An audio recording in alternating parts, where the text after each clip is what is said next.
but I didn't realize you sang one of the songs on the movie until the end. Is that correct?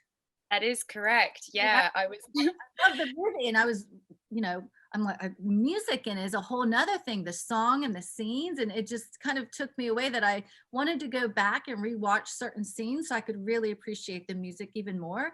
And then I was writing down the lyrics to the Abide With Me song that you sang, and they were just so like stunning. And then I was reading, and then it was you, and I'm like, who? So tell me more about that process of being so connected to a character and then having a song on the movie. Yeah, it was really interesting actually, because the idea of recording the song was something that happened well after we'd finished shooting, and I was asked to go back to Munich to record that song, and it was really interesting because I remember very distinctly.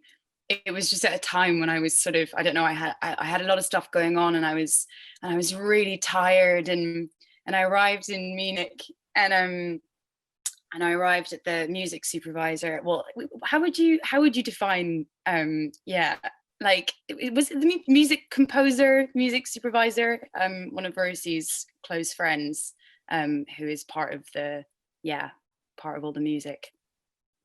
But he got me to go around to his studio slash house, and it was kind of late at night, and so the recording that ended up being in the film, I think, was like recorded at midnight after we'd had a couple of beers. It was a very sort of mad setup where, yeah, because it was such like a gorgeous group of people, it was such a great team, and everyone was really close. So yeah, that kind of, I love that that's what ended up being in the film, is this kind of this same intimacy of, the process of making this film. That it was something that we all kind of cared about a lot. And I think, yeah, absolutely, like the character of Margaret is someone who I immediately was drawn to, just for her resilience, her determination, her sense of character and identity. Yeah, so that was a joy to be able to play a character who has a life that's, so outstanding and has such a force of character. Yeah.